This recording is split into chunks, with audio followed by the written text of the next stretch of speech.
The truth behind the odor. For a moment, Maria couldn't breathe. Mama Tola sat across from her, hands folded calmly in her lap, eyes soft but serious. There was no judgment in her face, only concern. Maria's voice shook. "Please, tell me, what's wrong with me?" Mama Tola took a deep breath. "My daughter, this kind of smell doesn't just come from dirt. It comes from inside the body." "Inside?" Maria repeated, confused.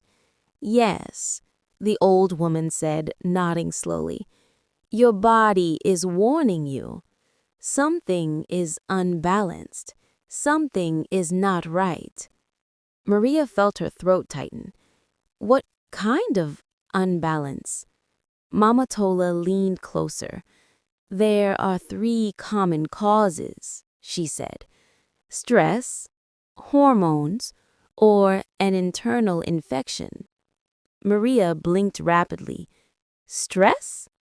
"Yes. When the heart carries too much pain, when the mind is heavy, when the body is tired, it can release a smell." She paused. "A smell you cannot hide with perfume, a smell that no soap can wash away." Maria's heart thudded painfully. She had been stressed for months. Deadlines at work, debts, her mother's health, the pressure of trying to be a perfect wife. Mama Tola continued. "The second cause is hormones. When a woman's hormone levels change, the body reacts. Sometimes that reaction is odor." Maria rubbed her palms together. Her hands felt cold. "And the last cause?" she whispered. Mama Tola's eyes softened even more. "A hidden infection." Maria's stomach dropped. "But I feel fine," she said quickly. "No pain, no fever." "That is why it is dangerous," Mama Tola replied. "Some infections hide quietly, but they show themselves through smell." Maria swallowed hard.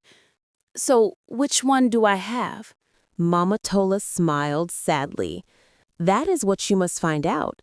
I can guide you, but you must also see a doctor." Maria nodded slowly, tears gathering in her eyes. Then the old woman reached into her bag and pulled out a small bottle of herbs. "This will help reduce the smell for now," she said, "but it will not cure the cause. You must face the real problem." Maria took the bottle with shaking hands. "Thank you," she whispered. Mama Tola placed a gentle hand on her shoulder. "Don't be ashamed, my daughter. This is not a curse. It is a message." She paused.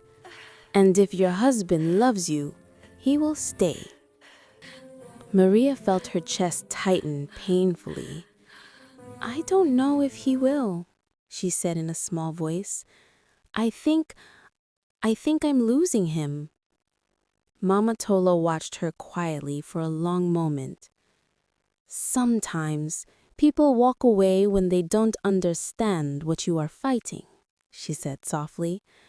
"But they can come back when you understand it yourself." A lonely day. When Mama Tola left, the house felt heavier. Maria sat on the couch, staring at the herbal bottle in her hand. Inside her chest, fear and hope were fighting each other. She remembered the night before, David telling someone he couldn't breathe around her. The words replayed in her mind again and again, each time cutting deeper. I can't breathe around her. Maria pressed her palm against her chest. Is this really what drove him away? Something I didn't even understand? She wanted to call him. She wanted to say, "Please don't leave. I can fix this. Just give me time." But her fingers refused to press his number. Instead, she drank a cup of the herbal mixture and waited. The bitterness coated her tongue, but she forced it down. If this was her chance to save herself and her marriage, she wouldn't waste it. Hours passed. She paced the house, cleaned the kitchen twice, washed clothes she had washed yesterday, then stood by the window, staring out at nothing. Every minute felt like 100. By afternoon, her phone buzzed. Her heart jumped. She grabbed it quickly and froze. It was a message from David. The message. The notification glowed on the screen. David, we need to talk. Maria's knees weakened. She sat down slowly, her breath catching in her throat. She opened the message fully. David, Maria, I'm gonna stay with my cousin for a few days. I need space to think. Things are becoming too heavy for me. Please don't take this the wrong way. I just need air. Air. The word stung like fire. Her hands shook violently. She typed a reply, erased it. Typed again, erased it again. She didn't want to sound desperate. She didn't want to sound angry. She didn't want to sound weak. In the end, she wrote only, Maria, okay, I understand. But she didn't understand. Not at all. When she hit send, tears rolled down her cheeks silently. Facing the truth. After crying until her head hurt, Maria stood up and wiped her face. I will fix this, she whispered to herself.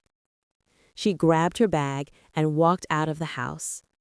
She went to the clinic, explained everything to the nurse, and got a consultation.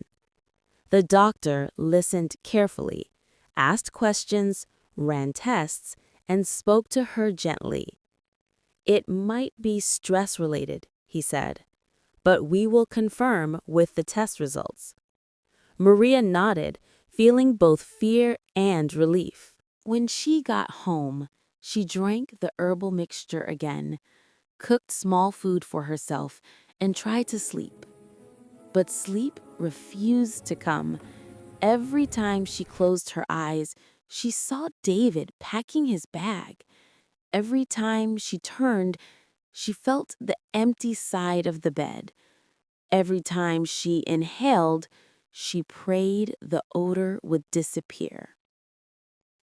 At some point, exhaustion finally dragged her into sleep. A small change. The next morning, something strange happened. When Maria entered the bathroom, she paused. There was no strong odor. She sniffed again. Nothing. She touched her armpits, checked her clothes, even smelled her pillow. Nothing. A wave of relief washed over her so strongly she nearly cried again. Thank you, God, she whispered. Please let this continue. Maybe the herbs were working.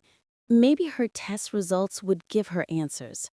Maybe she could get her life back. She took a long, deep breath. For the first time in weeks, the air around her felt clean.